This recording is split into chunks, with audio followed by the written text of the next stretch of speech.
Pregnancy में तरबूज खा सकते हैं या नहीं। देखिए, गर्भावस्था के अंदर, प्रेगनेंसी के अंदर आप कभी भी कोई चीज़ खा रहे हैं तो आपको पता होना चाहिए कि उसके क्या फ़ायदे हैं, क्या नुकसान है, उसको खाने का क्या सही तरीका है, कितने अमाउंट में आप उसे ले सकते हैं और कौन से महीने से आप उसे शुरू कर सकते हैं। तो आज हम इस वीडियो के अंदर वाटरमेलन, जिसे कि तरबूज कहा जाता है हिंदी में, उसके बारे में डिटेल में समझेंगे कि प्रेगनेंसी में लेने से उससे फ़ायदा होगा या नुकसान, कितना खा सकते हैं और किन महिलाओं को उसे अवॉइड करना चाहिए। तो देखिए, वाटरमेलन या जो तरबूज है, ये गर्मियों के सीज़न में खाया जाने वाला बहुत ही कॉमन और एक डिलीशियस फ्रूट है। यह काफ़ी हद तक पानी का बना होता है, यानी कि इसके अंदर 90% से अधिक अमाउंट के अंदर वाटर होता है, पानी होता है। तो ये काफ़ी हाइड्रेटिंग फ्रूट है। इसके अंदर अच्छी मात्रा में विटामिन सी, B5 पाया जाता है। पानी का तो जैसा कि मैंने बताया कि अच्छा अमाउंट होता ही है। न्यूट्रिशियस है, लाइकोपीन होता है, एंटीऑक्सीडेंट्स होते हैं, कैरोटीनॉइड्स होते हैं, जो कि इसको एक न्यूट्रिशियस फल बनाता है। अगर आप वाटरमेलन का इंटेक करते हैं, यानी कि तरबूज प्रेगनेंसी में लेते हैं, तो प्रेगनेंसी के दौरान आपका जो बीपी बढ़ने की टेंडेंसी होती है, जो कि कई बार महिलाओं में आती है, ब्लड प्रेशर बढ़ने की संभावना, वह कम हो जाती है। वाटरमेलन में क्योंकि एंटीऑक्सीडेंट्स अच्छी अमाउंट में होते हैं, इसलिए आपकी इम्यूनिटी को बढ़ा देता है। तरबूज के प्रयोग से आपको होने वाला नोज़िया, वॉमिटिंग, जो कि प्रेगनेंसी के अंदर एक बहुत ही कॉमन चीज़ है, जी घबराना, उल्टी जैसा लगना, जी मिचलाना, ये थोड़ा कम हो जाता है। गर्भावस्था में कॉन्स्टिपेशन यानी कि कब्ज़ भी एक बहुत ही कॉमन समस्या होती है। वो भी अगर आप वाटरमेलन का, तरबूज का इंटेक करें तो उससे काफ़ी हद तक उसमें भी राहत रहती है। तरबूज के प्रयोग से आपके अंदर जो मसल क्रैम्प्स होते हैं, यानी कि पैरों में ऐंठन आ जाना या जिसे हम कहते हैं कि बायटा आ जाना, ये सारी शिकायतें भी कम हो जाती हैं। आपकी स्किन अच्छी होती है क्योंकि विटामिन सी है। बच्चे की हड्डियों को मजबूत करने के लिए भी वाटरमेलन अच्छा रोल प्ले करता है।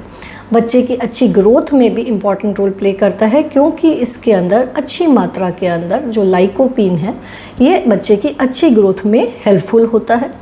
तो वाटरमेलन जो कि तरबूज है, इसकी कैलोरी कंटेंट की अगर मैं बात करूं, यानी कि आपको कितना कैलोरीज देता है, तो 1 कप कटे हुए वाटरमेलन के अंदर लगभग 46 कैलोरीज जाती हैं। तरबूज के प्रयोग से आपके हाथ पैरों में जो सूजने की टेंडेंसी है, वह भी कम हो जाती है। यानी कि हाथों पैरों में जो सूजन आती है प्रेगनेंसी के अंदर, गर्भावस्था के अंदर, वह भी तरबूज का प्रयोग करने से कम हो जाती है। ये एक प्रकार का नेचुरल डिटॉक्सीफायर की तरह काम करता है। ये आपकी बॉडी को डिटॉक्स कर देता है, यानी कि आपकी बॉडी को क्लीन कर देता है। तरबूज, न केवल खुद तरबूज बहुत न्यूट्रिशियस है, बल्कि उसके जो बीज होते हैं वो भी काफ़ी न्यूट्रिशियस हैं। उसके अंदर काफ़ी अच्छे अमाउंट में मिनरल्स होते हैं, प्रोटीन भी होते हैं। तो तरबूज तो अच्छा है ही है, उसके बीज भी उतने ही इंपॉर्टेंट रोल प्ले करते हैं, बल्कि और ज़्यादा न्यूट्रिशियस हैं, जिसे कि आप सेक कर या हल्का फुल्का तल कर खा सकती हैं। तरबूज का प्रयोग आप पहले ही महीने से शुरू कर सकते हैं, यानी कि यह बिल्कुल भी गर्म नहीं पड़ता है। आप प्रेगनेंसी के पहले महीने से भी इसे शुरू करना चाहें तो आराम से शुरू कर सकती हैं।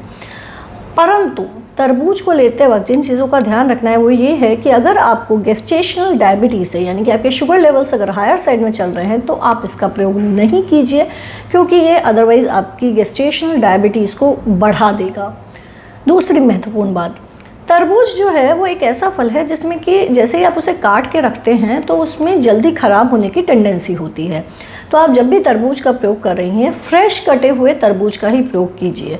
बहुत सी बार महिलाएं बाहर के कटे हुए तरबूज को या फिर काट के रख दिया घर में और फिर उसके 3-4 घंटे बाद प्रयोग में ले रहे हैं, तो ऐसा नहीं करना चाहिए, क्योंकि अगर आपने रूम टेम्परेचर पे उसको, नॉर्मल टेम्परेचर पे काट के रख दिया है, तो वो काफ़ी जल्दी ख़राब हो सकता है और उसके प्रयोग करने से आपको नोज़िया, वॉमिटिंग, दस्त, उल्टी, ये सब हो सकता है।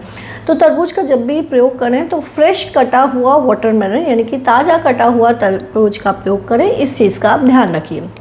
तो तरबूज एक न्यूट्रिशियस फल है जो आपको प्रेगनेंसी में ज़रूर लेना चाहिए, परंतु अगर आपको गेस्टेशनल डायबिटीज़ हैं तो आप इसको अवॉइड कीजिए और फ्रेश कटा हुआ तरबूज का ही प्रयोग कीजिए। प्रेगनेंसी के अंदर और भी बहुत सारी जो खाने की चीज़ें होती हैं, जिसके बारे में पेशेंट्स को बहुत कन्फ्यूजन रहता है। केसर खानी है कि नहीं, नारियल पानी ले सकते हैं कि नहीं, आम का प्रयोग कर सकते हैं कि नहीं, केला, एन नंबर ऑफ़ थिंग्स जो कि पेशेंट्स को बहुत कन्फ्यूजन रहता है। लेकिन अगर आपको ऐसे कोई कन्फ्यूजन है तो हमने हमारे चैनल पर इन सभी के बारे में डिटेल्स जान रखे, क्योंकि ये प्रेगनेंसी में पेशेंट्स को बहुत वो रहता है कि लेना है नहीं लेना है। तो आप डेफिनेटली हमारे चैनल के अंदर वो सभी चीज़ें जान सकती हैं, देख सकती हैं।